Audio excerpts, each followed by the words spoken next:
Beleza. Boa noite, pessoal. Me chamo Sandro, viu? E hoje a gente vai pegar um teminha tranquilo do INEP. Não é um tema difícil, assim, de estudar. Mas a gente precisa saber alguns pontos essenciais, né? Para a gente gabaritar as questões, que não chegam a ser difíceis, né? E aí, as principais patologias que o INEP cobra dessa parte da via biliar é a colelitíase, coledocolitíase, colecistite e a colangite aguda, né? Essas são as principais. Ah, Sandro, e as demais? Síndrome de Merise, que mais? As complicações da colecistite, até hoje nunca foi cobrado na prova. Normalmente ele sempre cobra o quê? O simples é você saber diagnosticar, ele quer saber se você sabe diagnosticar e para quem mandar, ou o que fazer, ou o que solicitar, basicamente. Essa é a história do INEP.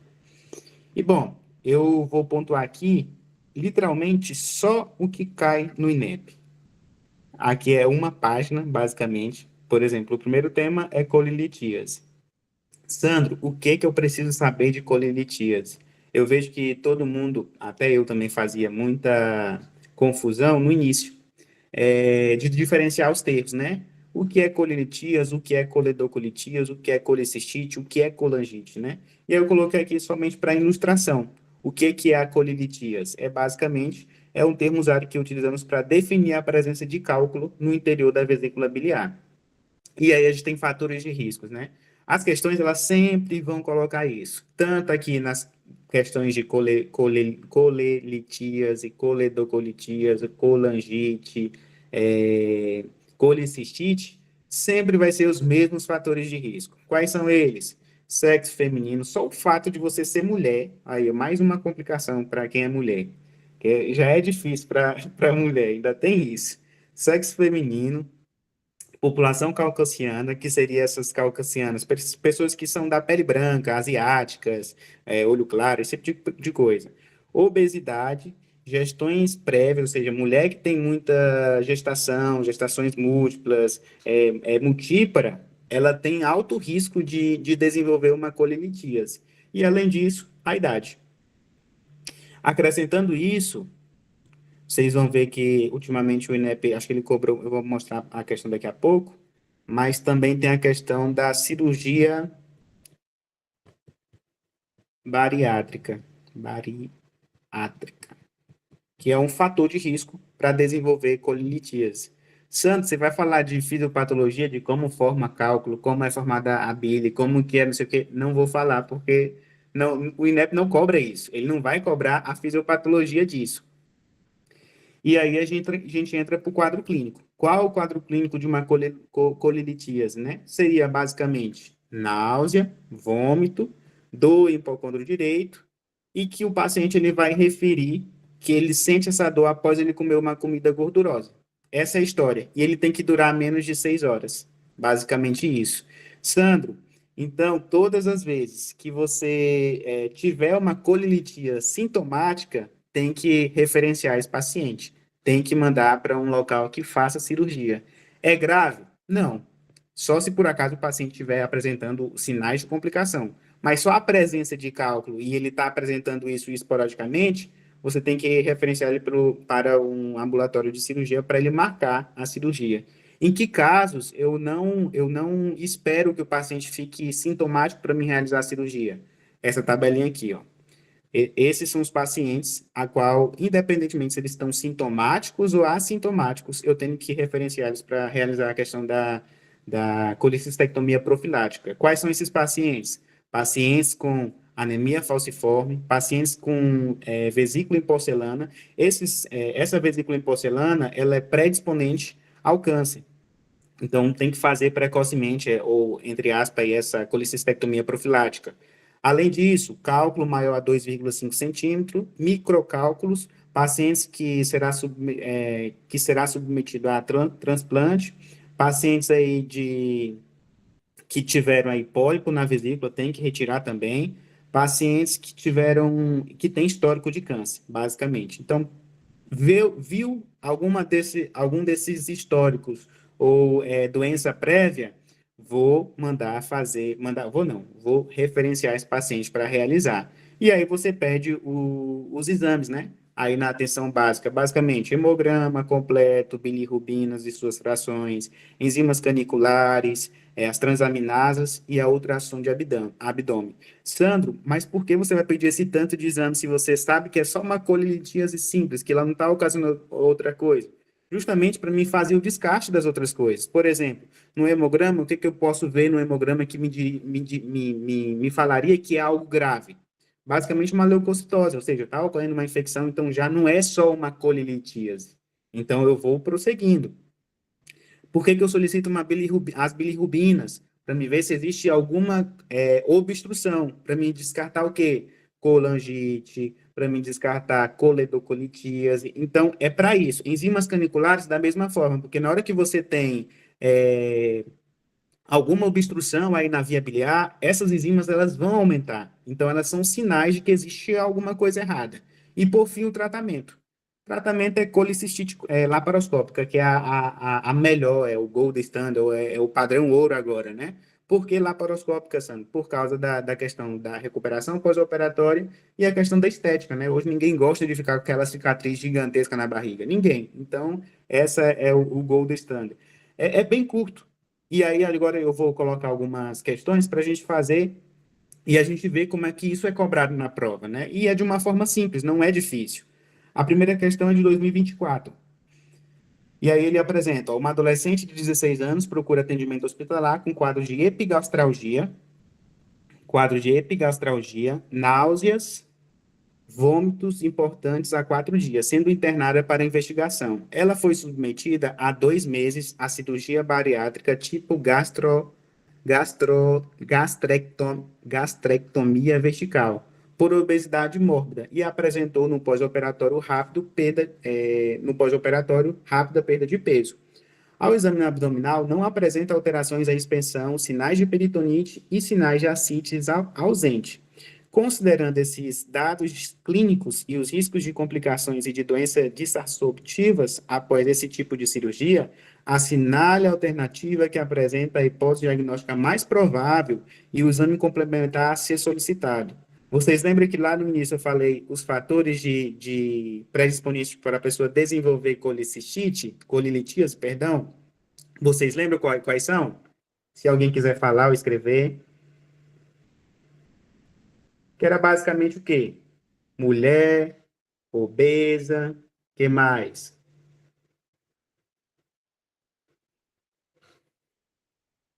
Tá. Questão basicamente ela idade exatamente, que mais? Parturente, multípara, exatamente, é isso, basicamente. E por fim, eu escrevi lá em cima, qual que era o outro? Cirurgia bariátrica. Pele clara, exatamente, Creuza. Exatamente.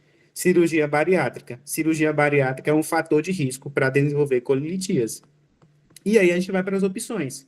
De cara, a gente fica em dúvida em duas coisas, porque o que, que a gente lembra? Pessoas que fizeram cirurgia bariátrica, elas podem ter, além da colilitíase, uma síndrome chamada síndrome de Dump, que é essa letra C aqui.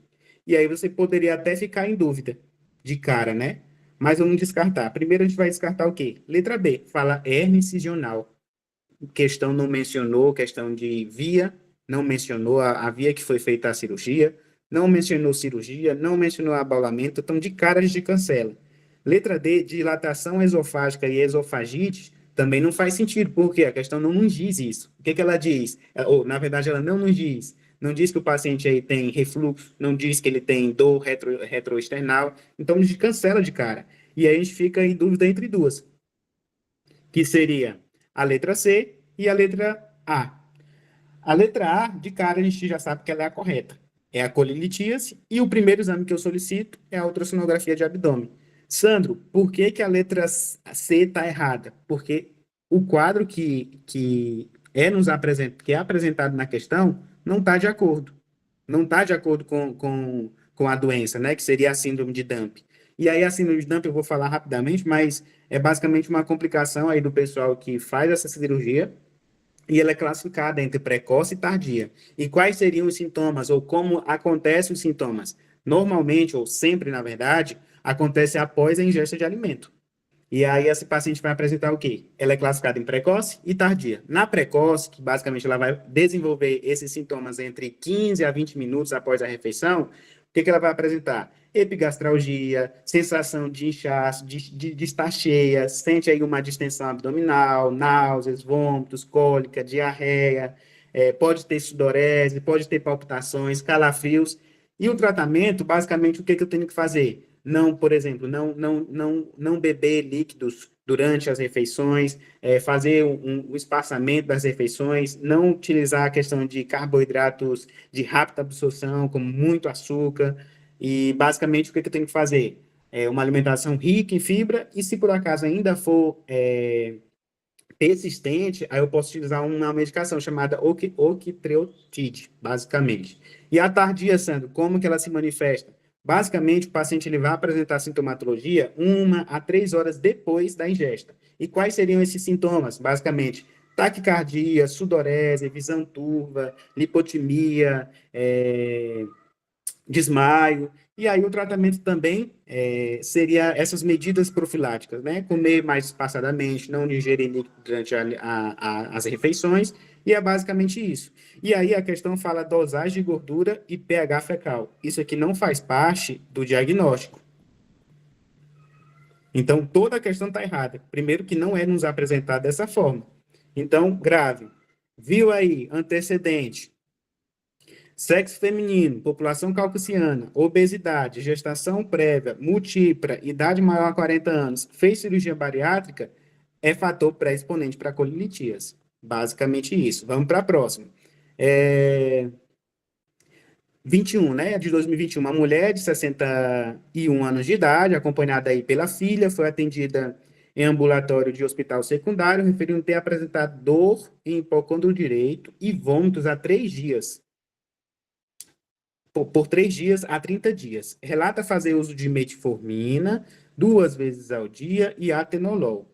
Trouxe ultrassonografia que descrevia o quê? Vesícula biliar com parede discretamente espessada e presença de colelitíase, ou seja, tem cálculo dentro da vesícula. Os exames laboratoriais evidenciam uma glicemia de 120 miligramas decilitro, referência de 75 a 99. Creatinina, tá tranquilaça. Leucocitose, meu Deus, tranquilo demais. Tá melhor que a minha. Melhor que o meu. Se eu for fazer hoje, deve estar estourado. Não apresentava alteração na contagem diferencial dos leucócitos. Ao exame físico, o abdômen estava flácido, não relatava dor à palpação, ou seja, descartei uma colicistite.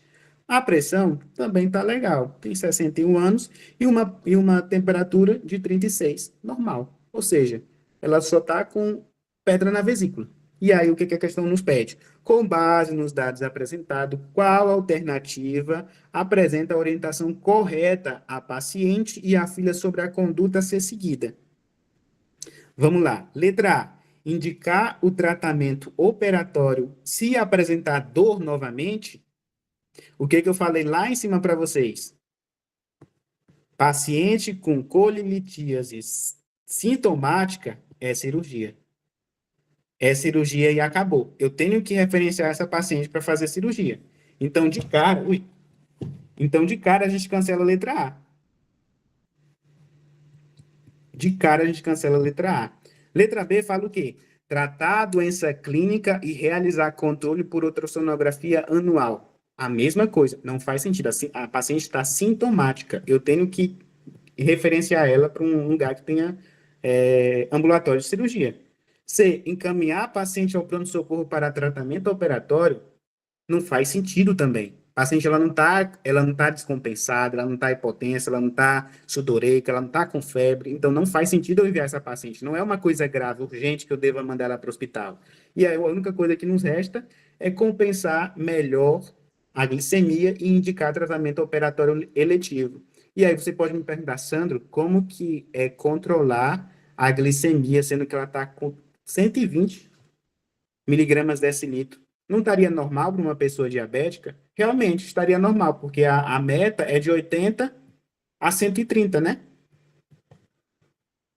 Só que uma coisa que eu aprendi com o INEP, você não briga com questão. Você não briga. Se ele falou, tá ok. Mas qual que seria outra, justificativa plausível para isso? É que basicamente a questão não diz se foi feita em jejum, talvez seja só uma mascarada, né? Porque a gente não sabe de que jeito a paciente está se alimentando. Então, basicamente, o que que a clínica médica faz aí? Ir lá e ver como é que tá. Solicita uma hemoglobina glicada, solicita uma em jejum, e aí você vai avaliar. Ah, Sandra, mas por que isso? Porque quando a gente tem uma diabetes descompensada aí, é, num pós-operatório de uma pessoa, isso dificulta o pós-operatório dela. Dificulta a melhora, dificulta a questão da cicatrização. Então, tudo isso, com a glicemia alta, vai prejudicar o paciente no pós-operatório. Então, por isso que a alternativa D é a mais correta, é a correta, na verdade. Próxima, né? E aqui vocês perceberam, a mesma história, né? É uma mulher de 60 anos de idade, aí ela vai, não falou a questão da diabetes, de obesidade, ou da glicemia, mas já fala que ela tem diabetes, então pode ser aí que ela seja obesa, tudo mais. Então, sempre é a mesma história, não muda, o INEP, ele continua o mesmo. Vamos lá para o próximo, né? 13. Homem, 45 anos de idade, olha a história, a mesma coisa, só mudou que agora é homem. E que não deixa de acontecer, né, por ser homem, mas que a maior incidência é em mulher, mas também acontece em homem. Obeso, procura consulta médica por apresentar episódios de cólica, por apresentar episódios de cólica em hipocôndrio direito há 6 meses. Trouxe consigo um resultado de ultrassonografia que mostra múltiplos cálculos em vesícula biliar, sem outros achados anormais. O paciente inicia a consulta dizendo que não quer realizar a cirurgia.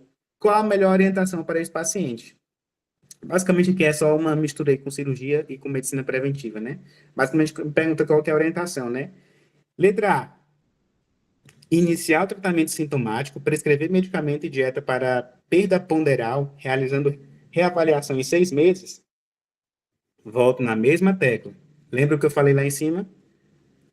Colelitíase sintomática é igual a cirurgia. Tem que referenciar esse paciente. Então, letra A não é. Perdão. Letra A não é. B, agendar a data para a realização de cirurgia, o paciente diz que não quer. Eu já vou de cara, agendar a data, não faz sentido. Eu estou ferindo aí a aceitação do paciente, né? Ai, senhor, esqueci o termo. Enfim, esqueci. Autonomia. A autonomia, exatamente, Rosalina, muito obrigado. Exatamente. Letra C, esclarecer sobre o diagnóstico, a indicação cirúrgica e o risco de complicação caso não se submeta à cirurgia. Perfeito. Nem brigo. Essa é a mais bonita e ponto. D, solicitar uma ressonância de abdômen. Quando se fala em ressonância, como eu já tenho um diagnóstico aí feito aí pela ultrassom, eu não preciso de exame complementar. Não preciso. Então não tem por que pedir. E letra D, encaminhar para psiquiatra, meu Deus do céu, não faz sentido. Então a gente já encontra. Letra C acabou, não tem como mudar. Vocês veem como é que é uma coisa tão simples, né? Ele não dificulta tanto assim a nossa vida. E acho que é a última, deixa eu ver. Tem mais. Tá, vamos fazer mais uma.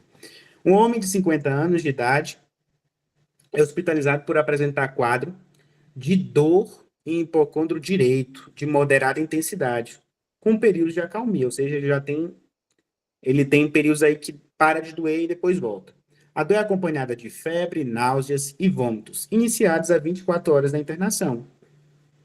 Ao exame físico, apresenta dor à palpação de hipocôndrio direito, com sinal de MUF positivo. Aqui ele nos deu um diagnóstico. Ele tem o quê? Uma colicistite aguda.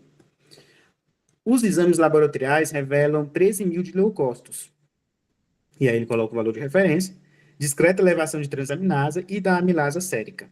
O paciente foi submetido à colicistectomia laparoscópica sem colangiografia. Beleza. No segundo dia de pós-operatório, o achado de icterícia com elevação, beleza. Após o pós-operatório, o achado de icterícia e elevação de bilirrubinas sem sinais de peritonismo e sem febre e tem como um diagnóstico mais provável o quê? Então, basicamente, é um paciente que ele fez aí uma colecistectomia e que no pós-operatório, no segundo dia, ele apresentou uma icterícia com elevação das bilirrubinas sem outro achado. Não tem dor abdominal e não tem febre. Ou seja, não pense em uma colangite e também tampouco penso em uma lesão iatrogênica. Basicamente isso. Letra A fala que é uma colangite bacteriana. É o que eu acabei de falar. Não é colangite, porque o paciente ele não apresentou nada mais do que a icterícia e a elevação da bilirrubina. Então, não tem por que ser colangite. Fístula de conducto cístico, também não, porque apresentaria dor também no pós-operatório. Dor abdominal, questão de saída de bile para o peritônio. Ligadura invertida do ducto hepático direito, até poderia ser, mas, enfim, também evoluiria com dor no pós-operatório, né? E lesão iatrogênica também evoluiria com dor. Secreção aí na cavidade abdominal, e aí o que nos resta é só a coledocolitíase, basicamente, que é basicamente o próximo tema que a gente vai ver.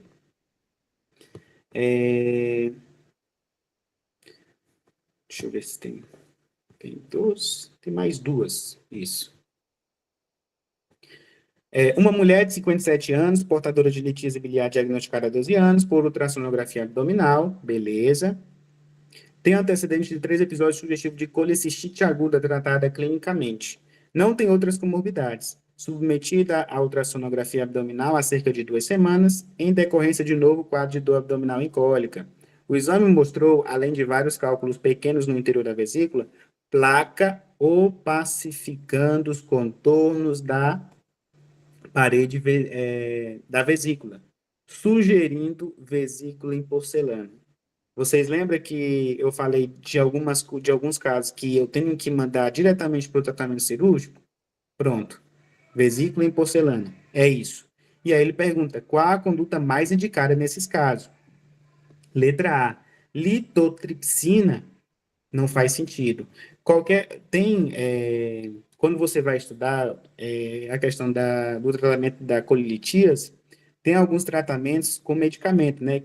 O que que faz esses medicamentos? Basicamente, eles vão diluir, vão tentar quebrar esse cálculo, mas nunca é efetivo, porque o cálculo ele sempre vai voltar, sempre, sempre, sempre, sempre, e acaba que não é efetivo e não funciona. Letra B, empregar o ácido usortexocólico também não faz sentido. Essa é uma das medicações, né? D, colangiorressonância também não faz sentido, porque a ultrassom, ela já nos mostra que tem a questão dessas placas opacificadas, então não faz sentido eu pedir outro exame para confirmar. E letra E, mudança de estilo de vida e analgesia para a demanda, também não faz sentido. Isso aqui é fator predisponente para câncer, né? Então, é tratamento cirúrgico e acabou, não tem para onde correr.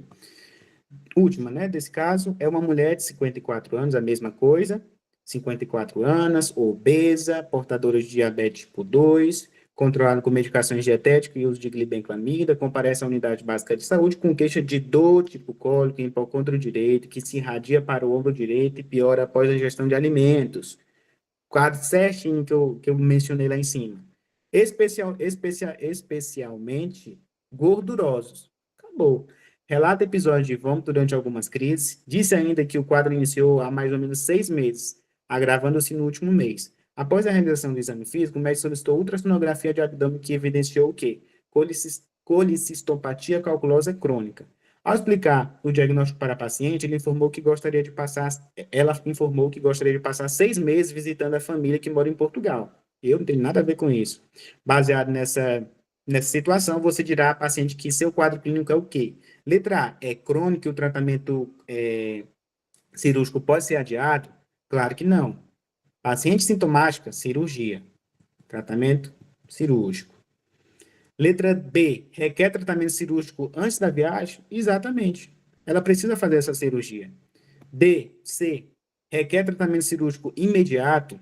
Aqui a gente poderia até ficar em dúvida, né? Mas quando ele se refere imediato, ele quer dizer que seria nesse momento, ou seja, nessa consulta aí, ela é direto para o hospital e fazer a cirurgia. Não precisa disso, que ela não está grave. Então, não é a letra C. Letra D, requer acompanhamento imediato quando aparecem indícios de complicações? Não, eu preciso fazer. Ela já vem com o histórico aí há 6 meses, dizendo que ela está sentindo os sintomas. E E, requer antibiótico terapia imediata e uso de antiespasmódico? Não faz sentido. Não faz sentido. E aí o que nos resta é a letra B. Vocês viram como foi simples? É um conteúdo simples que você tem que acertar na prova. E que não é difícil de você colocar na cabeça. Lembrar o que é colilitíase, que é o quê? Presença de cálculo dentro da vesícula, fatores de risco. Sexo feminino, população caucasiana, obesidade, gestação prévia, idade maior a 40 anos e cirurgia bariátrica. Fator predisponente para colilitíase. Sintomatologia, náusea, vômito, dor em hipocondro direito, e a paciente relata que esses episódios acontecem após a alimentação com alimentos gordurosos. Em quem eu indico cirurgia em pessoas assintomáticas? É o que eu falei, pacientes com anemia falciforme, vesícula em porcelana, cálculo gigantesco maior a 2,5 centímetros, microcálculos. Por que microcálculos? Porque pode provocar a questão da pancreatite, paciente que vai ser submetida a transplante, paciente que tem pólipo aí na vesícula, paciente com câncer de vesícula ou histórico de câncer de vesícula. Então, tudo isso é indicação de cirurgia. E a máxima, colinitia sintomática é igual cirurgia. Paciente chegou para você, ou na prova, paciente chegou sintomático, qual é a conduta? Cirurgia, mandar para cirurgia. E os exames laboratoriais é o que a gente já falou, principalmente a ultrassom e hemograma, bilirrubina, enzimas caniculares, transaminases, e a ultrassom e acabou. Tratamento, colicistectomia laparoscópica. É coisa simples, não tem muita enrolação, e é isso. Vamos para o próximo tema. O próximo tema seria coledocolitíase, né? Que aí já é uma complicação da colilitíase. E para quem não lembra, tem a via biliar. A gente tem os ductos hepáticos direito e esquerdo, que eles vão se juntar e formar o ducto hepático comum. Depois eles vão se juntar ao conducto cístico e formar o colédoco. E depois eles vão se juntar com os ductos do pâncreas, né? O ducto de Wilson, e tem o outro, Santorini, que é o acessório, né? Essa é a árvore biliar, basicamente. E aí, o que seria a coledocolitíase, né? Ô, pessoal, não esqueci de perguntar. Alguém tem alguma dúvida sobre o tema anterior? Quando você disse que com anemia se faz cirurgia, eu fiquei meio preocupada. A gente faz cirurgia em paciente com anemia? Anemia falciforme. Ah, Não é falso. anemia ferropriva. Não, é anemia falciforme. Ok, Alguma outra dúvida? não só isso. Tá. Então, vamos para a coledocolitíase, né? Basicamente o mesmo conceito. O que seria a coledocolitíase, né? Seria a presença de cálculo dentro do colédoco. Basicamente seria isso. E aí a gente tem dois tipos de coledocolitíase, né? Seria a primária e a secundária. Qual que seria a diferença das duas? A primária é aquele cálculo que ele vai se formar dentro do colédoco. E aí, por isso, se chama primária.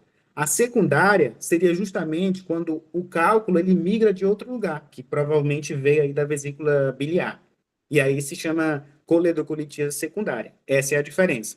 E a gente vai para a clínica, que também é o básico. O paciente pode referir aí dor em hipocondro direito, ele pode referir icterícia, colúria, acolia. Essa é a tríade clássica aí da coledocolitíase, né? Icterícia, pele amarela, colúria, presença de urina escura, acolia, fezes esbranquecida. E, Sandro, por que acontece isso? Pode acontecer por um parásito, pode acontecer maiormente aí pelo cálculo que obstrui essa luz e acaba que não passa a questão da bile para o intestino e aí não vai colorir as fezes, né? Porque a bile é responsável por colorir de uma certa forma aí as fezes, e se não existe o passe dessa bile, ela vai retornar para o fígado e diretamente vai retornar para a corrente sanguínea e vai para os rins, e aí vai produzir a colúria, né? Esses são os sintomas base. E aí, questão de exame, a mesma coisa. O mesmo exame que eu solicito lá na colilitíase, eu vou solicitar aqui. Quais são eles? Hemograma completo, bilirrubinas totais e fracionadas, e aqui provavelmente, seguramente vai estar alterada, principalmente a direta, porque ela é a bilirrubina madura, posso dizer assim, né? Então ela vai estar alterada, porque ela não vai estar passando, e as enzimas caniculares e as transaminases, todas essas vão estar alteradas. E aí o primeiro exame que eu solicito na questão da coledocolitíase é a ultrassom de abdômen. É o primeiro exame. Nessa ultrassom, ela me mostrou que tem cálculo, eu vou partir para o tratamento, que seria a CPRE, que basicamente eu vou entrar com uma câmera, eu vou fazer uma papilotomia, vou entrar aí na via, vou pegar, ou vou quebrar esse cálculo e vou realizar a retirada desse cálculo. Esse é o tratamento.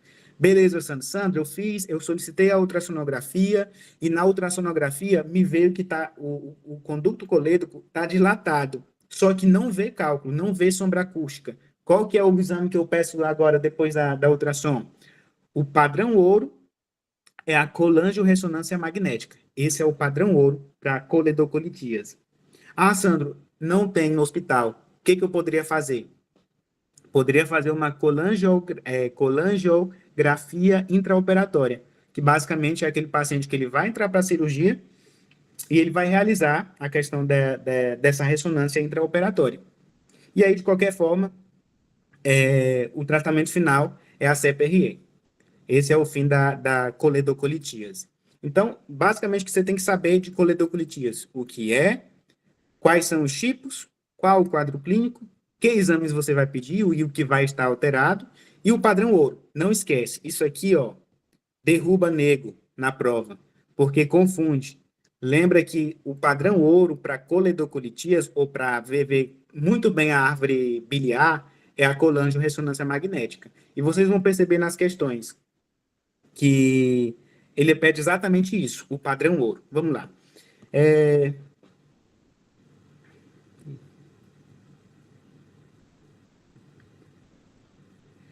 Vamos lá. 2025. É uma mulher de 47 anos, que apresenta dor abdominal no quadrante superior direito, iniciada há 3 dias, associada a náusea e a vômito. É o normal de quem tem pedra na vesícula ou em algum outro lugar aí da via biliar. Relata que a dor inicialmente intermitente tornou-se constante e irradia para o dorso. Pode acontecer. O exame físico mostra o quê? Uma icterícia leve, dor à palpação de quadrante superior direito, e sinal de MUF negativo. O que ele está me dizendo aqui? Que ela não tem colicistite aguda. Os exames laboratoriais revelam elevação das bilirrubinas. Aqui, elevação da bilirrubina, sendo a direta predominante. É o que eu estava falando para vocês, basicamente. Aumentou a fosfatase alcalina e a gama-GT. Essas aqui são as enzimas caniculares. Quando eu falar em enzima canicular, vocês vão lembrar fosfatase alcalina e gama-GT. E a amilase lipasa normal, ou seja, não é uma pancreatite. Ele descartou de cara aí que não é uma pancreatite e nem uma colicistite pelo MUF negativo.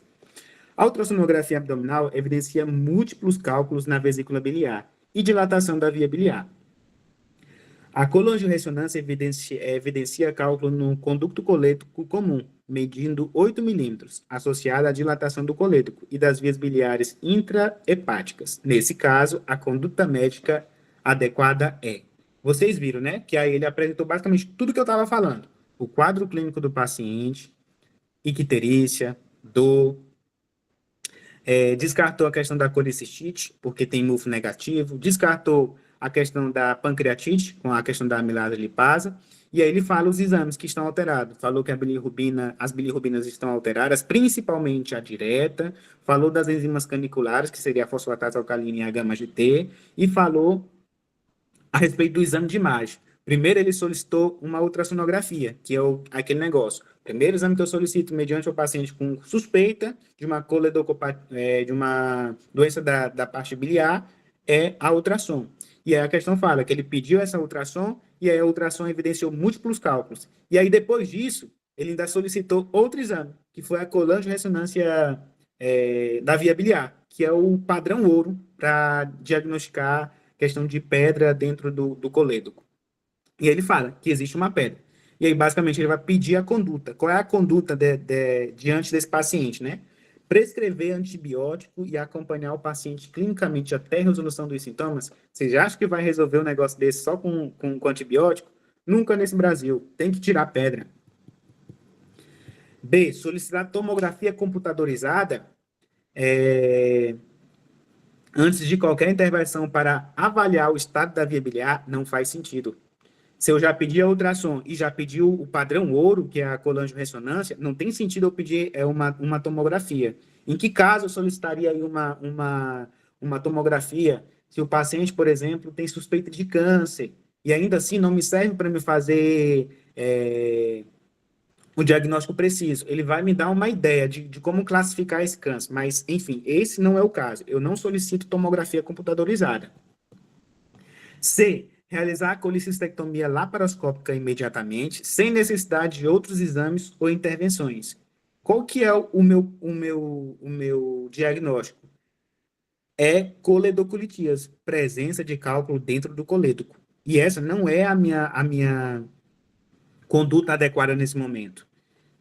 Letra D. Indicar colangiopancreatografia retroendoscópica, que é o CPRE, para remoção dos cálculos na via biliar principal.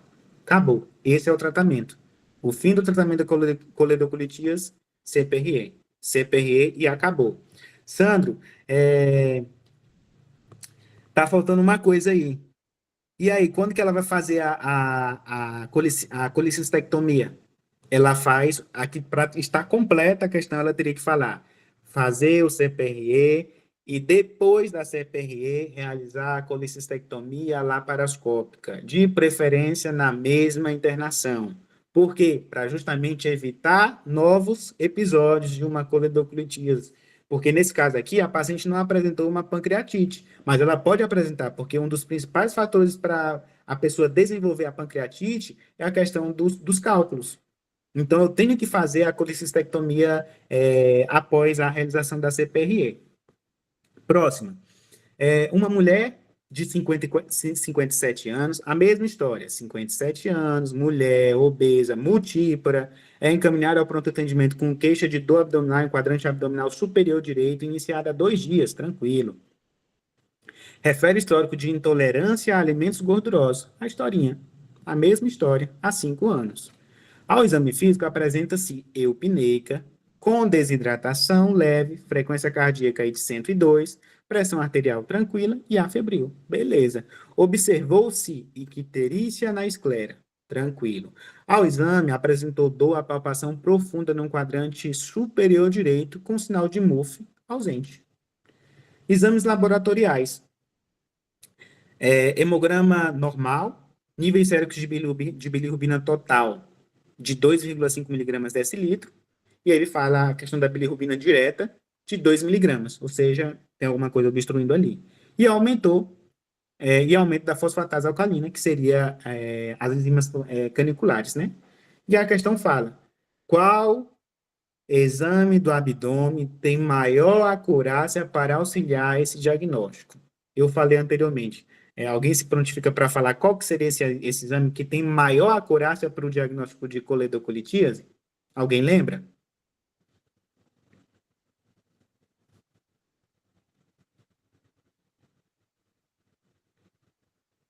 Ninguém?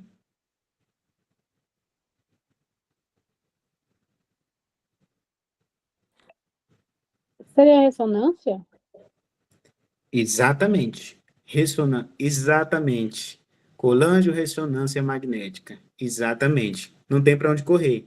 Sandro, mas aí as opções estão me dando ultrassonografia. E aí eu também peço a ultrassonografia. Só que ele pede qual que tem maior acurácia, ou seja, qual que tem a maior sensibilidade. E nesse caso não é a ultrassom.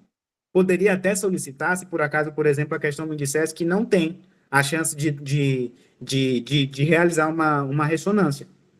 E aí sim eu realizaria primeiro a ultrassom, nesse quesito aí, se a questão me dissesse isso, né? Mas a questão não nos fala, ela simplesmente pergunta qual que é o que tem maior acurácia, ou seja, o mais sensível. E aí o mais sensível é a ressonância magnética.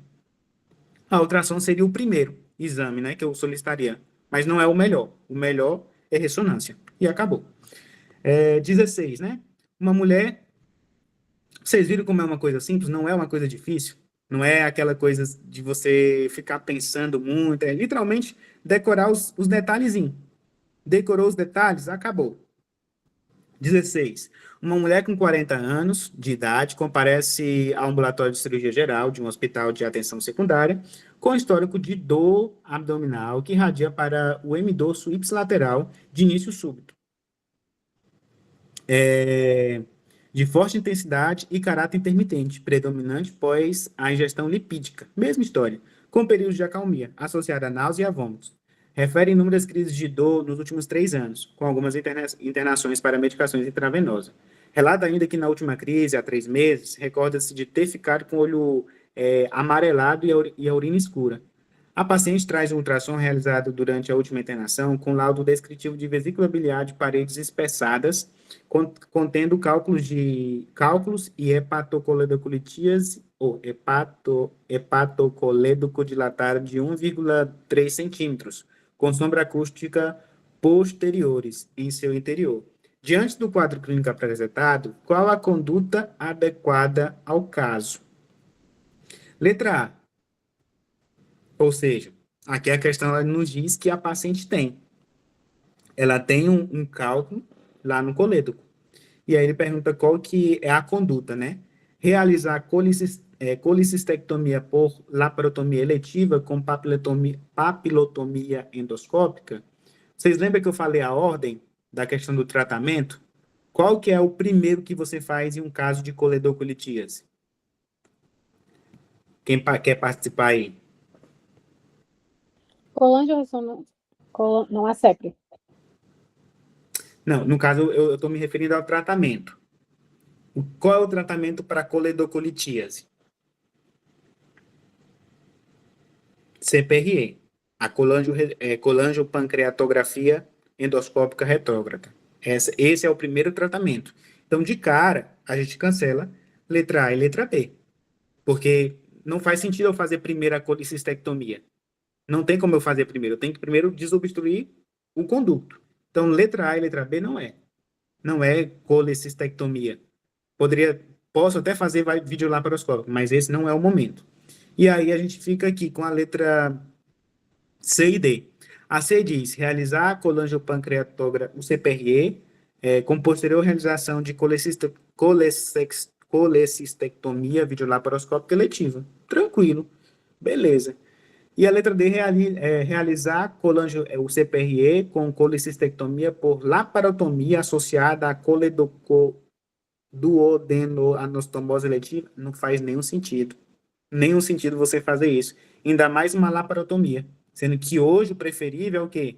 Vídeo. Tem que fazer vídeo. É o melhor para o paciente. E aí a gente fica com a letra C. Não tem para onde correr. E a última de coledocolitíase é um homem de 50 anos de idade é hospitalizado por apresentar quadro de dor em hipocondro direito, de moderada intensidade, com período de acalmia. A dor é acompanhada de febre, náuseas, vômitos iniciados a 24 horas antes da internação. Ao exame físico, apresenta dor à palpação do hipocondro direito com sinal de mofo positivo. Os exames laboratoriais revelam que leucocitose, discreta elevação aí das transaminasa e da amilasa sérica, o paciente foi submetido a uma colecistectomia laparoscópica, sem colangiografia. No segundo dia de pós-operatório, o paciente de icterícia, o achado de icterícia, com elevação da bilirrubina, sem sinais de peritonismo e sem febre, tem como diagnóstico mais provável o quê? Você lembra que eu falei o quê? Quais são as duas principais complicações de uma colecistectomia? Seria o que? A atresia da via, né? Da via biliar. E uma coledocolitíase residual. Essas são as principais complicações. E aí a única opção que nos dá isso é a letra B. Coledocolitíase e acabou. As outras, essa questão a gente já até fez, né? Mas basicamente, colangite já tem os sinais aí, febre, dor abdominal, esse tipo de coisa. Fístula, dor também, ligadura também teria, e a lesão iatrogênica do ducto cístico também teria dor. Então, acabou. Então, de coledocolitíase é isso. É você aprender que é pedra lá no conducto colédoco, que eu tenho dois tipos de coledocolitíase, uma primária e uma secundária. A primária, o cálculo se forma dentro do colédoco. Secundária, ele se forma fora do colédoco, ou seja, dentro da vesícula, e ele migra para essa região. Quadro clínico, icterícia, colúria e acolia. É o principal. Que exames eu vou solicitar? Hemograma, bilirrubina, enzimas caniculares, que é a fosfatase alcalina e a gama-GT, e as transaminases. O que vai estar alterado, Sandro? Bilirrubina, enzimas caniculares e as transaminases também. Sandro, qual é o primeiro exame de imagem que eu solicito? Ultrassom de abdômen. Depois, se tem cálculo, se eu fiz a ultrassom e tem cálculo, CPRE, diretamente, não preciso fazer outro exame.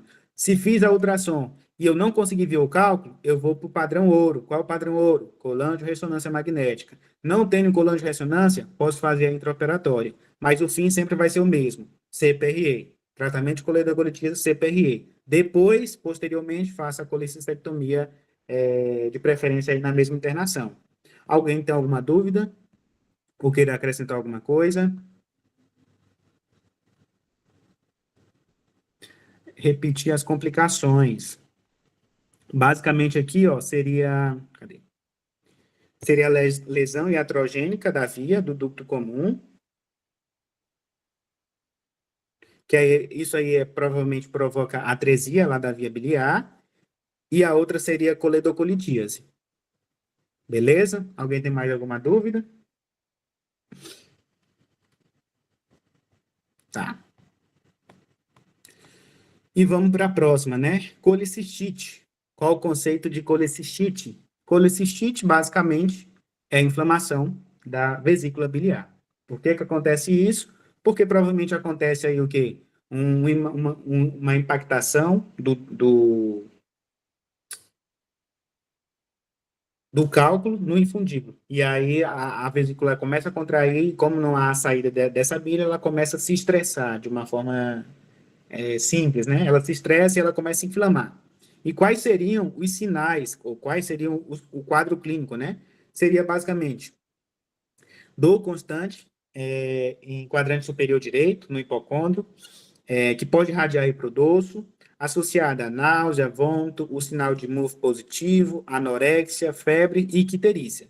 E aí a gente tem alguns critérios, né? A gente tem os critérios locais inflamatórios, como o sinal de MUF, dor em quadrante superior direito, ou massa palpável, sinais de inflamação sistêmica, como febre, PCR elevado e contagem de leucocitose acima da normalidade, e os achados ultrassonográficos, né, que seria aí basicamente espessamento da parede, questão de acúmulo de líquido, de ar, perfuração. Então, basicamente são achados da ultrassom.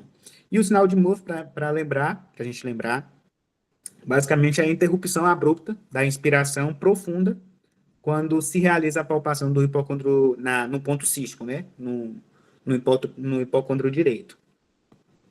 E o que eu vejo aí na ultrassom? O que eu poderia ver numa ultrassom? Basicamente o que eu já falei aqui. Espessamento da parede, maior a 4 milímetros, cálculo impactado lá no infundíbulo, aumento da vesícula, porque ela vai aumentar, porque existe aí a questão da pressão intravesicular. Posso ver também líquido perivesicular, posso ver a questão do sinal do MUF ultrassonográfico, ou seja, a pessoa que vai realizar a ultrassom, ele também faz essa mesma compressão ali no ponto cístico que a pessoa vai referir dor, e também líquido na cavidade, né? E aí a gente tem um padrão ouro também para colecistite, que é a cintilografia. Ou seja, basicamente é um paciente que ele pode chegar lá pode aparecer na prova, que ele apresenta o quadro clínico perfeito aí de colecistite. Dor em hipocôndrio direito, irradiando para o hemitórax, para o dorso, no caso, náusea, vômito, sinal de MUF positivo, anorexia, febre e icterícia leve. E aí é realizada a ultrassom e não se vê nada. E aí, nesse caso, você tem que pedir a cintilografia. Normalmente, só a ultrassom já resolve, porque hoje a gente tem aparelhos muito modernos, que, enfim, às vezes chega a ser igual à tomografia. Não nesse caso, né? Estou só simplesmente fazendo uma comparação, né? Mas chega a ser muito parecida a sensibilidade, porque hoje os aparelhos estão muito avançados, então eles têm muita efetividade, né? E aí o padrão ouro, como eu falei, cintilografia. E aí como é que se realiza, né? Isso aqui é só para conhecimento mesmo, para vocês saberem. Basicamente é injetado aí um contraste na veia, e aí eles vão acompanhando com a imagem, né? Vão acompanhando com o raio-x. E aí esse contraste ele tem que entrar dentro da vesícula e colorir ela, basicamente isso. E aí tem as complicações, né? As complicações que eu havia mencionado lá no início. A questão aí da colecistite gangrenosa, perfuração, a colecistite efizematosa, que é quando existe A lá dentro, epiema, abscesso hepático, a fístula, a questão de transferir o ilho biliar, no caso o ilho biliar, e a síndrome de Mirise. São coisas que estou citando, mas o INEP nunca cobrou, nunca foi algo que ele colocou lá na prova. E aí recomendo que depois que vocês já colocaram todos esses pequenos detalhes aí dessas patologias na cabeça, procura ler. Vai ler o que é um ilho biliar, vai ler o que é uma fístula, vai ler o que é uma síndrome de Mirise, mas que não é bem provável que não caia, porque o INEP, pelo que a gente fez as questões aí que vocês viram, desde 2012 ele pede a mesma coisa, não vai mudando. Alguma outra vez ele coloca uma coisa diferente, mas ele sempre tem a mesma ideia. E o tratamento, basicamente, eu tenho que classificar meu paciente aí em uma colecistite não complicada e a complicada. A não complicada, eu vou partir para colicistectomia precoce. Eu tenho que tirar, tá fazendo mal e o paciente não é cardiopata, não é muito idoso e eu posso esperar mais um pouquinho, não posso esperar no caso, vou lá e retiro. Agora, é um paciente que é complicado, aí eu tenho que realizar a colicistotomia, que basicamente seria a drenagem. Eu dreno o que tem lá dentro, e aí eu interno esse paciente, e depois eu vou partir para a colicistectomia, que seria para retirada, né? E aí vamos para as questões, né? Uma paciente com 40 anos, índice corporal aí a mesma história. Mulher, 40 anos, índice corporal de 38, obesa, com histórico de colitias assintomática, ou seja, já tem critério para cirurgia. Apresenta-se para a cirurgia de colecistectomia videolaparoscópica. Os resultados de seus exames laboratoriais são normais e a ultrassonografia de abdômen mostra múltiplos cálculos em seu interior. É realizada a operação, descrita como técnica difícil em razão da obesidade e da aparência e das aderências inflamatórias no leito hepático. Isso é uma característica muito importante, por quê? Porque a pessoa que, quando ela tem muitas crises repetitivas, ela vai formar aderências. Ela começa a formar aderência e isso dificulta o ato operatório. Eu não sei se vocês, durante a rotação de cirurgia, vocês viram isso, né? Mas eu via bastante. E em quem é muito comum é no homem.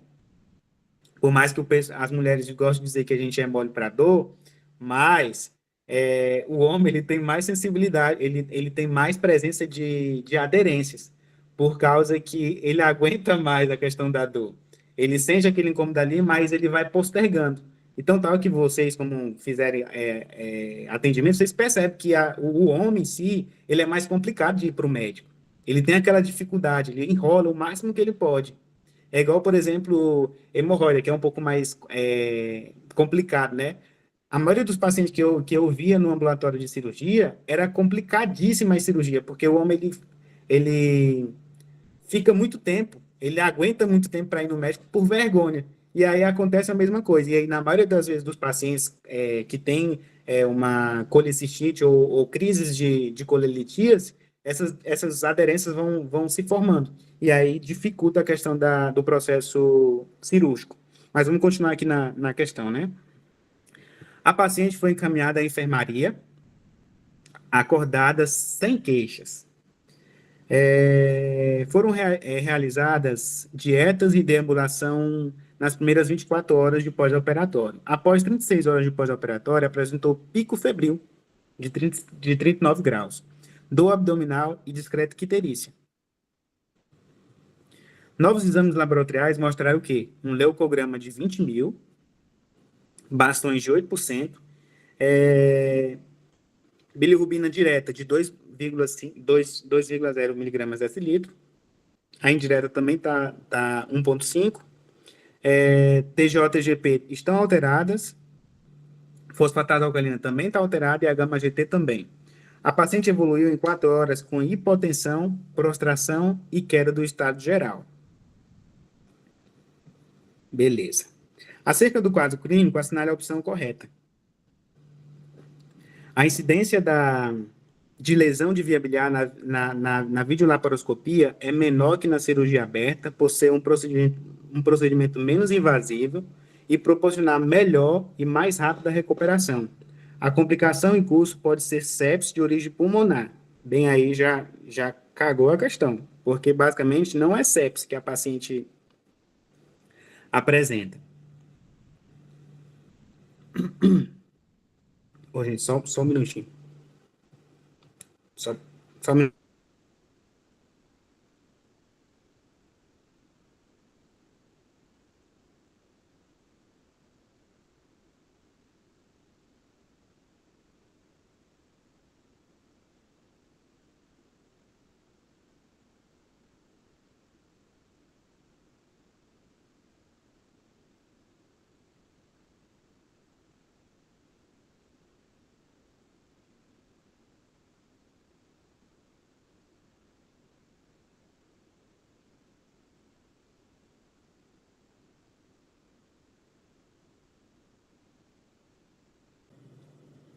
Tá, vamos lá. Pô, alguém gostaria de ler? Para me ajudar? Alguém se prontifica? Senão eu leio aqui. Bora, meu povo. Eu leio, doutora. Posso ler? Pode sim. As opções, por favor.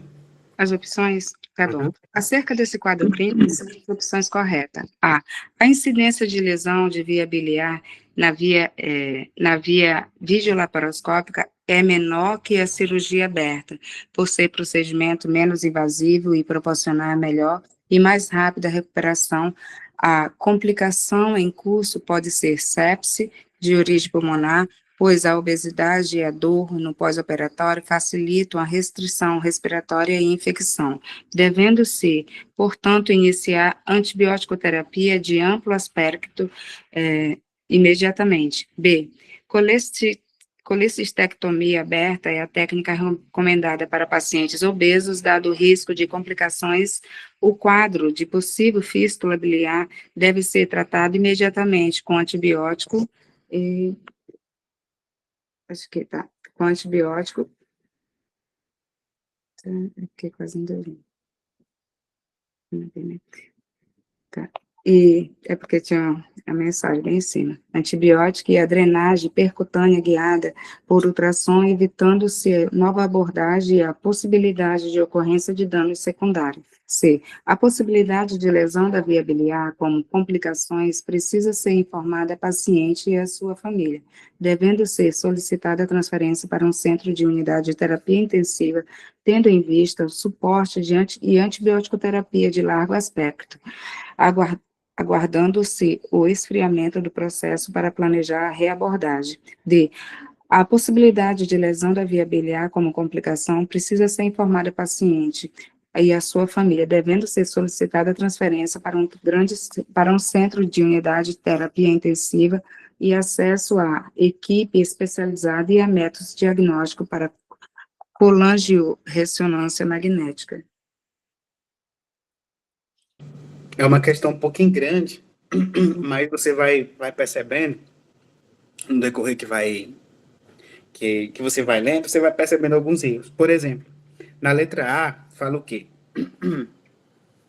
Que a videolaparoscopia, ela tem uma eficácia menor do que a aberta. E isso não é verdade. A gente sabe que a videolaparoscopia, ela é a melhor opção. Ela é a melhor opção tanto para fazer a cirurgia como para o paciente, né? Tem a questão da recuperação, que o paciente se recupera melhor, ele não tem tanta dor, não sente tanta dor e corre menos risco de apresentar hérnia no pós-operatório, né? Que normalmente, principalmente paciente obeso, a gente tem uma preocupação aí extrema com a questão da hérnia. E, basicamente, não se fala de sepse, né? Porque aqui fala de sepse, cadê? De sepse de origem pulmonar. Não faz nenhum sentido a questão falar isso, porque a questão não nos apresentou isso. E aí, com isso, a gente cancela a letra A e a letra B, porque a letra B também fala que a colecistectomia aberta é uma técnica recomendada para pacientes obesos. E não, a melhor opção é a videolaparoscopia. A letra C, a gente fala o quê? A possibilidade de lesão de via biliar como complicação precisa ser informada a paciente e sua família. Isso aqui está ok, isso aqui está certo. Devendo ser solicitada a transferência para um centro com unidade de terapia intensiva. Tranquilo, aqui também está certo. Tendo em vista suporte e antibiótico-terapia de largo espectro, ok? Aguardando sim o esfriamento do processo para a drenagem e reabordagem. Aqui está errado. Aqui, basicamente, eu não espero esfriar esse processo. Eu tenho que fazer a questão da drenagem percutânea, porque eu estou diante de quê? De uma pentada de Reynolds, basicamente, né?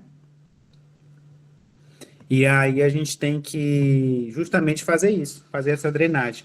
E a letra D fala o quê? Possibilidade de lesão de via biliar, com lesão, como complicação precisa ser informada a paciente e sua familiar, ok? Devendo ser solicitada a transferência para um centro com unidade de terapia intensiva e acesso à equipe especializada e a métodos diagnósticos como a colangio-ressonância magnética. Basicamente isso. Eu preciso de uma colangio-ressonância para me fazer o diagnóstico. Ah, Sandro, pergunta complicada. Mas, basicamente, você sabendo identificar o quadro clínico da complicação, no caso aqui, a complicação que ele tem uma pentada de Reynolds, né? E aí a gente tem que ter essa conduta, que basicamente é o quê? Suporte, UTI, drenagem percutânea e vou solicitar a questão do exame, que é a colangio-ressonância. E ficamos com a letra D. 23. Uma paciente com 40 anos, hipertensa, diabética e obesa mórbida, é atendida em uma unidade básica de saúde, queixando-se de dor em hipocôndrio direito. Pós-prandial. Cadê? Pós-prandial.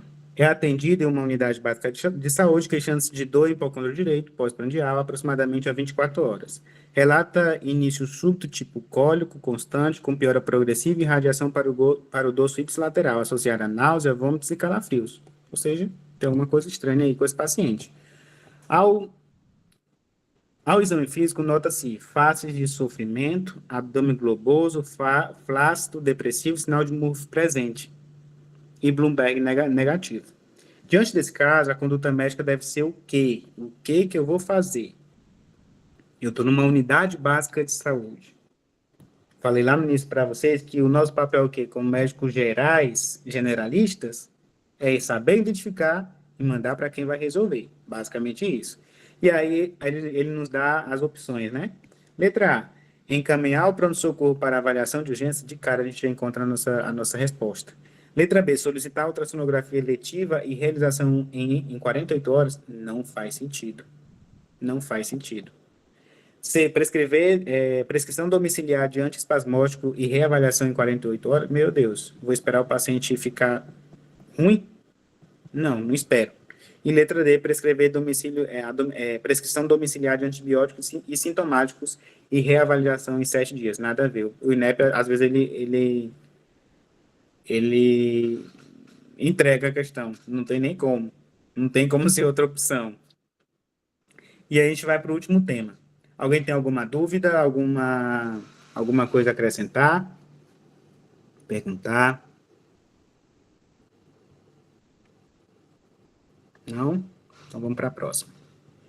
Colangite, né? Colangite, basicamente, é uma complicação aí da coledocolitíase. Que basicamente, o que seria colangite, né? Seria basicamente a inflamação da via biliar. E aí isso é provocado pelo quê? Justamente pela coledocolitíase. Presença de cálculos dentro do colédoco.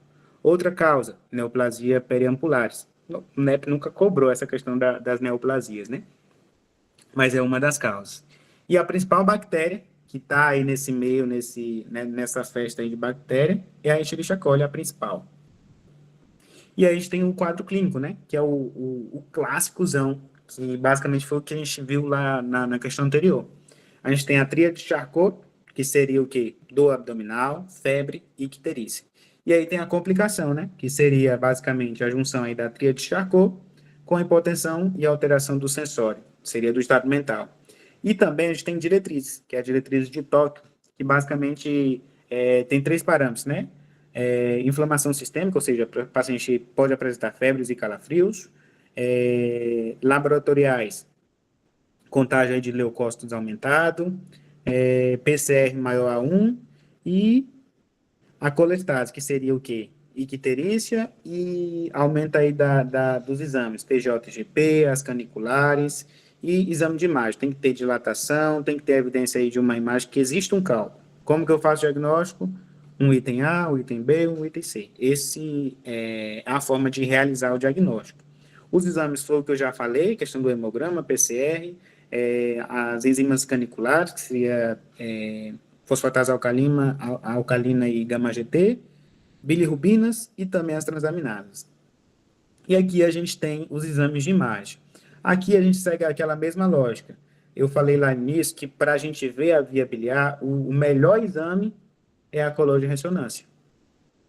Então, quando a questão colocar paciente com quadro clínico aí de colangite, coledocolitíase, o principal exame, o exame de maior acurácia é a coluna de ressonância, porque ela vai me dar uma precisão de onde está esse cálculo. E aí, tem a questão da CPRE, que ela é um exame tanto terapêutico como um diagnóstico, porém ele é mais invasivo. Então, por isso que normalmente a gente nunca escolhe ele primeiro. Se eu estou aí numa dúvida de qual é o diagnóstico, e eu tenho a opção entre CPRE e colangio-ressonância, vou para a colangio-ressonância. O primeiro exame também aqui que eu peço é a ultrassom, e depois eu posso pedir os outros, né? Se por acaso a ultrassom, que é o exame mais barato, e, enfim, pode ser utilizado, na maioria dos hospitais tem, se não me mostrou uma pedra, não me mostrou nada, eu vou para a coluna de ressonância, mas caso contrário, essa é a primeira.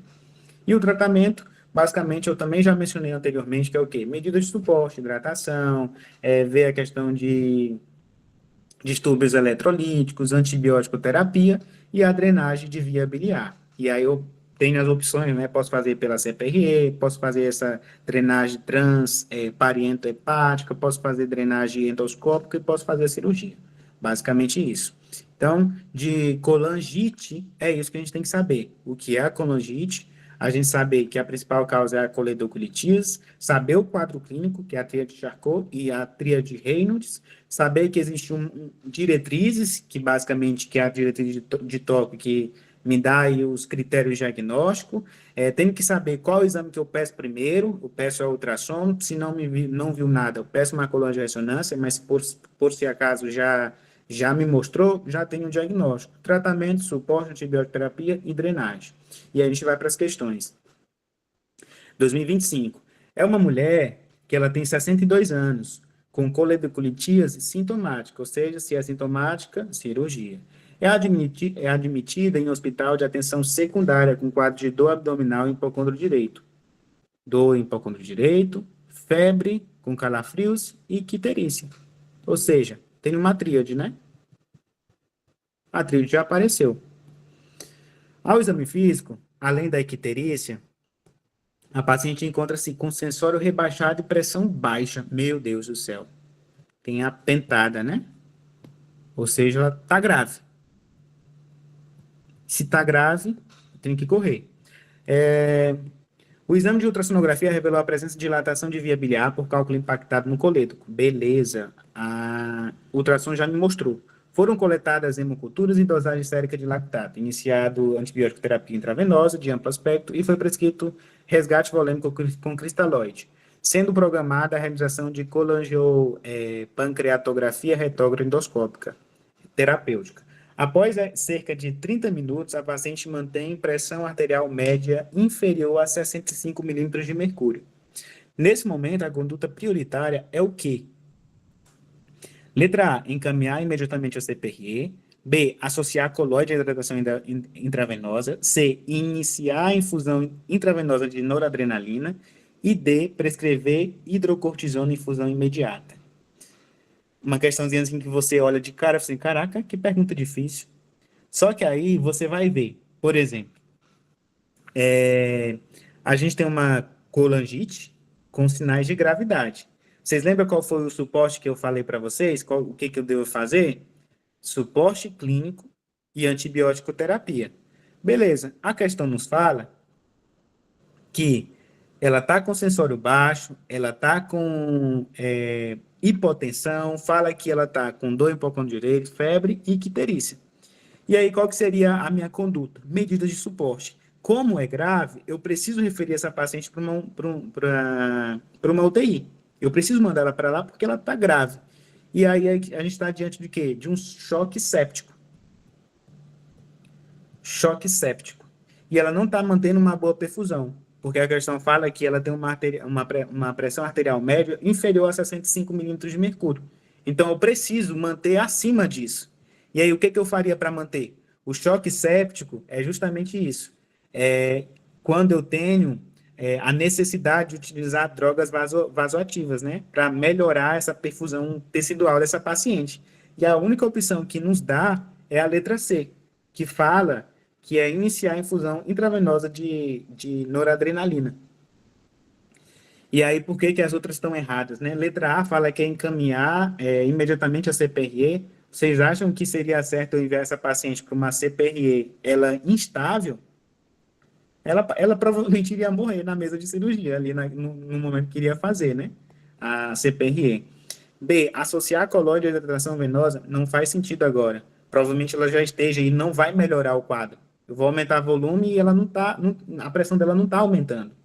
E a letra D, a gente até poderia ficar em dúvida, porque a gente pode prescrever hidrocortisona. Porém, a hidrocortisona é depois que eu realizo a administração de noradrenalina e não houve melhora. E aí sim eu poderia colocar a hidrocortisona. Mas o primeiro passo é a noradrenalina. Vocês entenderam? Ou ficou confuso ainda?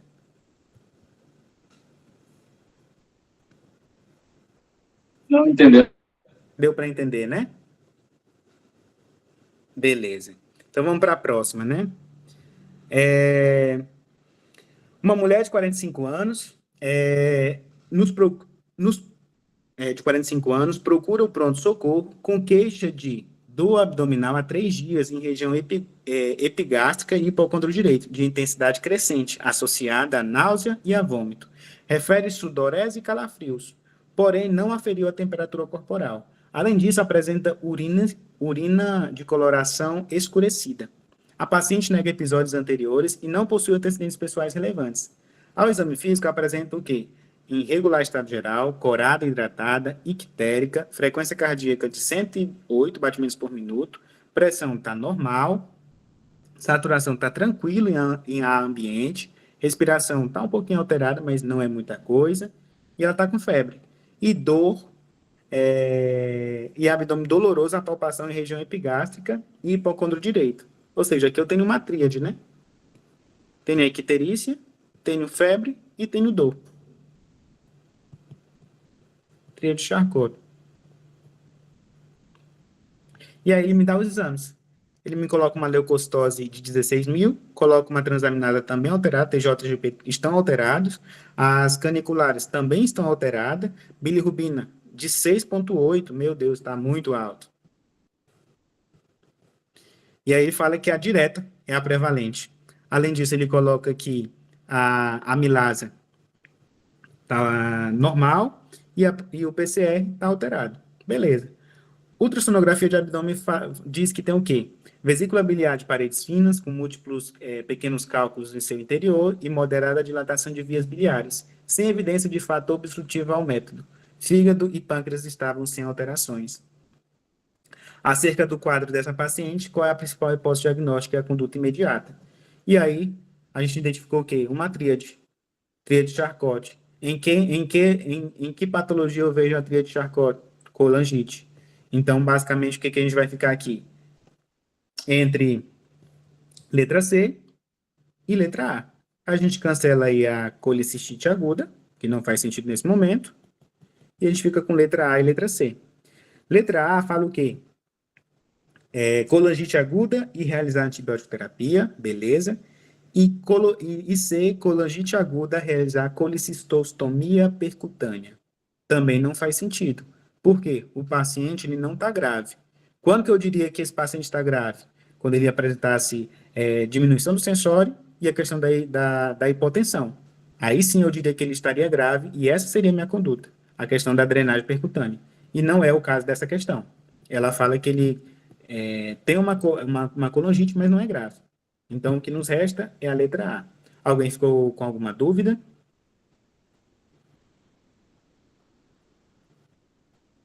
Não? Beleza.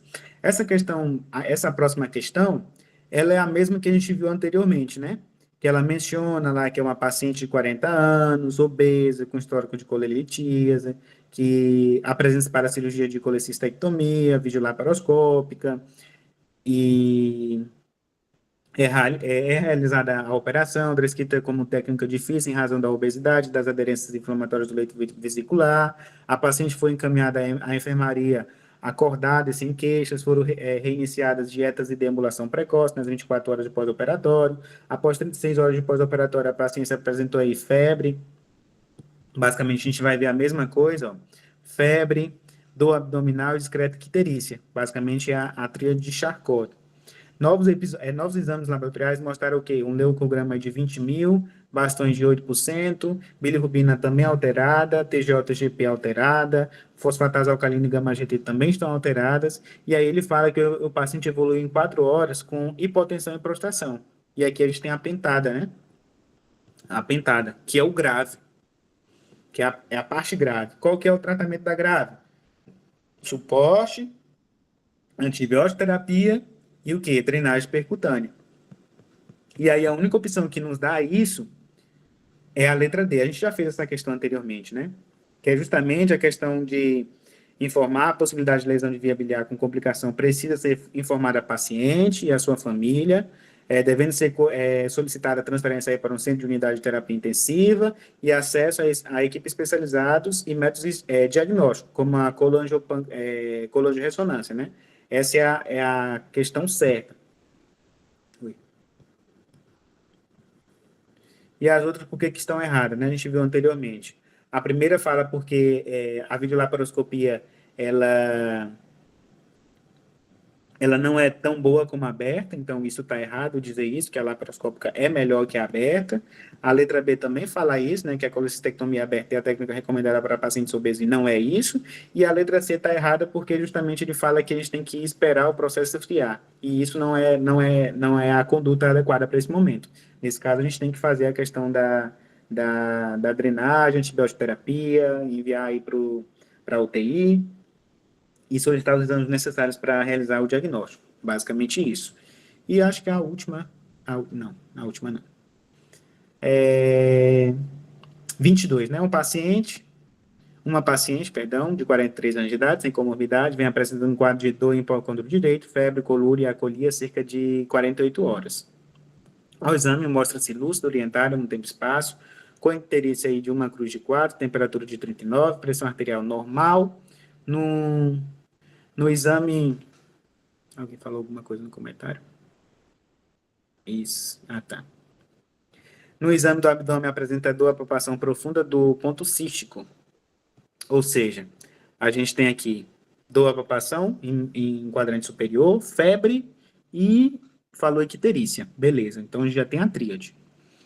Sem massas ou visceromegalias. Realizou ultrassonografia que mostrou vesículas biliar com paredes levemente espessadas, com cálculo pequeno em seu interior, dilatação das vias biliares com coledoco medindo 1 centímetro. Vocês viram que vocês têm a sensação que vocês já fizeram essa questão? Que basicamente é muito parecido com o que a gente já fez anteriormente. Muito parecido. Às vezes você fica, meu Deus, será que ele vai repetir de novo? E ele repete. Ele repete o mesmo cenário. Diante desse quadro, quais são, respectivamente, o principal e pós-diagnóstico e o tratamento inicial adequado? Vocês viram que, basicamente, ele só inverteu, né? Ó. E aqui a gente vai ver, né? Diante desse quadro, quais são as respectivamente, a principal e pós-diagnóstico e o tratamento inicial. Colicistite, a gente não está diante de uma colicistite. Então, a gente já cancela tanto a letra A como a C. E aí, a gente vê se a paciente está estável. Paciente estável, antibiótico terapia e acabou. Drenagem cirúrgica das vias biliares? Não faço. Ela não está grave.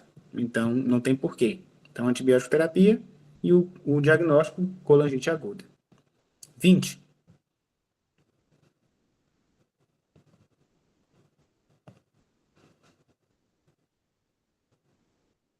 Uma mulher de 36 anos de idade, obesa, 36 anos de idade, obesa e multípara, é atendida em um pronto-socorro com quadro de febre alta, com calafrios, dor hipocondro direito e icterícia. Pronto, tem a tríade. Ela tem histórico de dor abdominal recorrente no hipocondro direito, geralmente associada à ingesta de alimentação gordurosa. Ao chegar a essa unidade hospitalar, encontra-se torporosa, febril e hipotensa, reagindo com face de dor à compressão do hipocondro direito, com sinal de MUF ausente. Os exames laboratoriais da paciente revelam o quê? Uma leucocitose lascada, mostra aí os bastões de 17%, uma bilirrubina de 4,8, fosfatasa e gama-GT alteradíssimas, e a ultrassom abdominal da paciente mostra a presença de dilatação das vias biliares extrahepáticas e a vesícula biliar com algumas imagens hiperdensas e com sombra acústica posterior. Diante desse quadro clínico, qual é o diagnóstico correto? Basicamente, qual que é o diagnóstico? A gente tem a artrite e tem a pentada. E aí a gente vai o quê? Marcar. Aqui tem isso. Letra C e D, a gente já cancela, que não é só colicistite, não é colicistite. E a gente cancela a letra B, porque ela não tem só a tríade de Charcot, ela tem a pentada de Reynolds. E acabou. Vocês viram como é simples? Não dá muita volta. E foi recente, em 2020, né? Tem 5 anos, né? Próxima. Uma mulher de 45 anos de idade, foi admitida na unidade de emergência com febre, dor no hipocondro direito e vômitos a 48 horas. Apresenta piora progressiva do quadro e no momento encontra-se sonolenta, confusa, com face de sofrimento, desidratada, ictérica, com extremidades frias. Pulsos finos, sem cianose. Sinais vitais, está com febre, está taquicárdica, está taquipneica, está com a pressão legal. Ausculta cardíaco pulmonar sem alteração, com distensão abdominal moderada, dor à palpação superficial do hipocôndrio e do epigastro direito, do epigastro e do hipocôndrio direito, sem sinais de irritação peritoneal, com hidroaéreos reduzidos. Exames complementares mostram o quê? Um hematócrito de 36, uma hemoglobina de 12,3, leucocitose de 18.000, bastões de 17%, PCR positivo, bilirrubina aumentada, principalmente a direta, glicemia de 300, e a ultrassonografia abdominal diz o quê? Ausência de líquido livre em cavidade peritoneal, distensão de alças que prejudica a técnica do exame. De vias biliares dilatadas. Além da reposição volêmica, qual a conduta inicial requerida para o caso? Letra A, para laparotomia exploradora, de cara eu já cancelo. Eu não posso fazer agora. Não agora. Colicistectomia videolaparoscópica? Também não. Antibiótico terapia de amplo espectro? Ok. Drenagem percutânea? Ela está grave? A questão fala aqui. Ela está no momento encontra-se sonolenta, confusa, com faces de sofrimento, icterícia, extremidades frias e cianose. Temperatura, ou seja, ela tem aqui a tríade, né? Ela tem dor abdominal, tem febre e tem icterícia.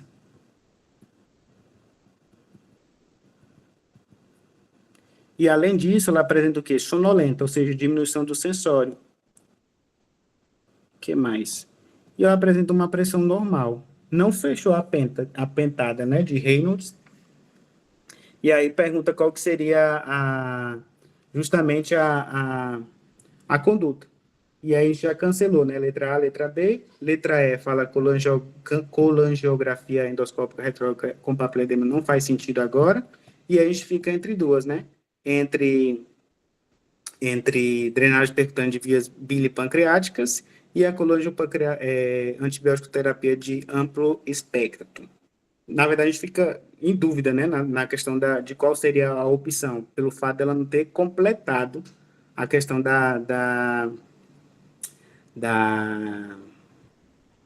da pentada. E aí, basicamente, a gente não fecha, né? E aí, basicamente, seria o quê? Antibiótico terapia de amplo espectro, nesse momento.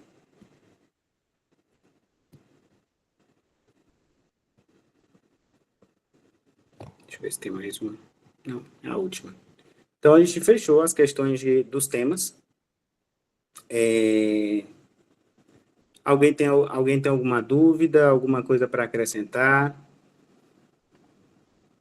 Agora é a hora.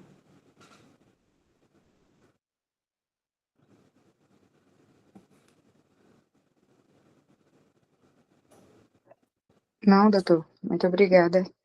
Não, basicamente o estudo é esse. Eu fazia dessa forma, né? Eu sempre pegava um tema e fazia questão, questão, e via o padrão. Vocês viram que eu coloquei aí basicamente,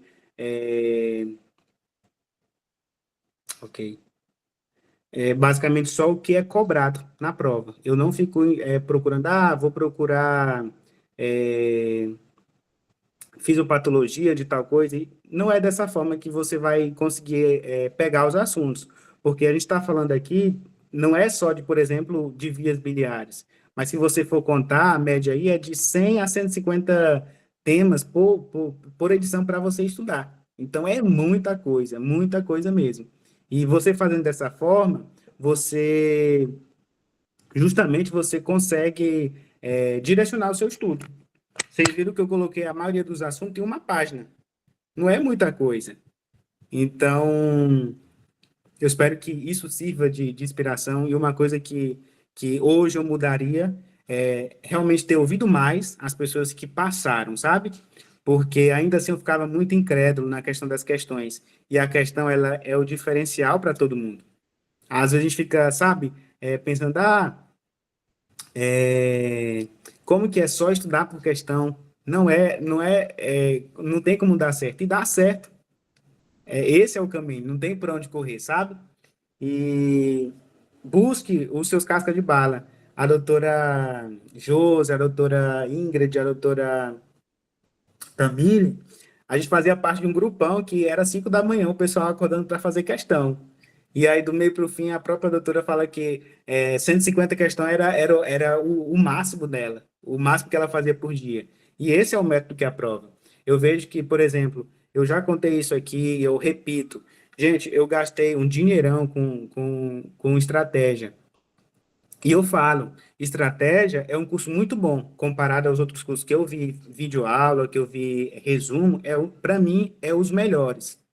Só que não vale a pena você investir R$ 5.000 para sua aprovação, sendo que o INEP disponibiliza as provas, tem mentoria que é muito mais barato e você tem ali um direcionamento e você consegue estudar de uma forma adequada e uma forma que você chega à aprovação. Então, hoje eu me arrependo amargamente de ter comprado o curso. Não que o curso seja ruim, eu gosto bastante dos doutores e todas as vezes que eu tenho dúvida assim, de algum assunto, é neles que eu vou, mas não vale a pena você investir um dinheiraço naquilo. E eu acredito que outras pessoas que estão aqui já fizeram alguma vez a edição e alguma prova, né? Então, sabe como é que é. Então, realmente é focar nesse método. Questão e acabou. Alguém tem alguma coisa para falar? Eu vi que o Marlon levantou a mão. Marlon Tavares. Era no início, não estava aparecendo slide, só isso. Obrigado. Ah, tá. Alguém tem alguma coisa para falar? Alguma coisa para Não, é mencionar? só para Perguntar? agradecer. Eu até fiz 2 post-its do que eu mais tinha dúvida, que eu sempre marcava CPRE quando era cientiografia e quando era cientiografia. Enfim, eu fazia uma confusão de um exame para outro e quando precisava, aí eu já fiz aqui.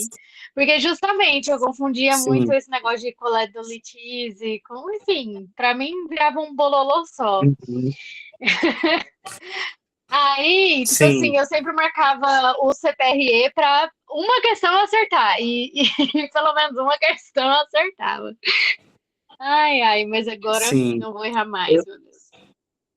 é, quem tiver lá na mentoria prêmio, eu vou mandar o resuminho, que é literalmente só o que precisa, você precisa saber para a prova, né? Eu vou mandar lá no grupo, e aí vocês dão uma lida, faz um post-it igual você fez aí, e aproveita, sabe? Porque por mais que tem um monte de conteúdo aí livre, mas você não consegue filtrar tudo. Se você for pegar, por exemplo, um resumo do Estratégia, é 60 páginas. E aqui tem o quê? 4 páginas de 4 assuntos. Então, ó a diferença. E é muito mais prático, porque eu sei como é que é cansativo você ficar esse tempo todo, ter que ler um resumo gigantesco. Eu comecei da forma muito errada, e depois eu fui, caraca, não é dessa forma, senão não vou, nunca que eu vou conseguir estudar o tanto que eu preciso estudar. E aí a mentoria é justamente a gente está para isso.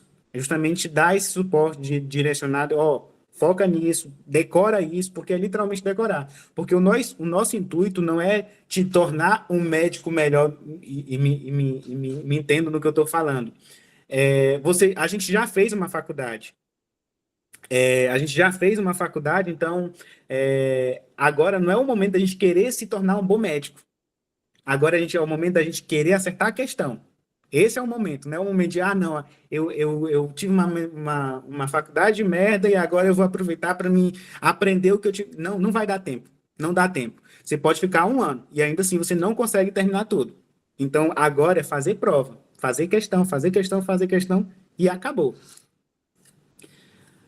E aí, eu não sei se a doutora colocou nos comentários, quem quiser entrar no grupo, eu não sei quem não é do grupo e quiser entrar, acho que ela colocou. É só para falar que realmente, né, doutor, esse negócio da gente pegar e estudar o tema, nossa, para mim não tava. Eu até E na nossa reunião, e aí depois disso eu fiz a prova, né? Eu fiz o quinto simulado, dando um testemunho, como disse. E eu acertei muito a questão. Eu pensei uhum, que eu tinha ido muito mal e tal. Nossa, eu acertei 68 no quinto simulado. E eu fiquei muito feliz, porque justamente eu estou estudando exatamente igual eu falei. Fazendo a prova, fazendo uns negocinhos de erro, né? E estudando em cima dos meus uhum. erros, porque não adianta nada pegar um negócio enorme e eu não sei aonde eu tô errando, onde eu tenho dúvida. E assim tá rendendo muito. Tá rendendo demais. Nossa. Só Exato. agradecer. E é Não esse é o tem. caminho, pessoal. Esse é o caminho. Obrigada. É isso. Por nada. Então é isso, pessoal. Muito obrigado. Muito obrigado pela presença de todo mundo. Eu espero que eu tenha sido claro, o mais claro possível, e espero que tenha contribuído de alguma forma aí para o estudo de vocês. Viu? A gente continua aí com a nossa programação normal. Amanhã é quinta-feira, ou hoje é quinta, na verdade, né? Amanhã é sexta, a gente tem correção daí das provas, que durante as correções também a gente dá alguns macetes, dá a chave aí da questão, e focado mesmo no que importa. Então é isso, muito obrigado, tenham uma Muito boa obrigada, noite. pessoal. Boa noite. Amanhã é nós. Eu coloquei o link no grupo aí, ó, no comentário, tá? Tá bom, então. Obrigado, viu? Obrigada. Aí você para a gravação, Sandra, fazendo favor?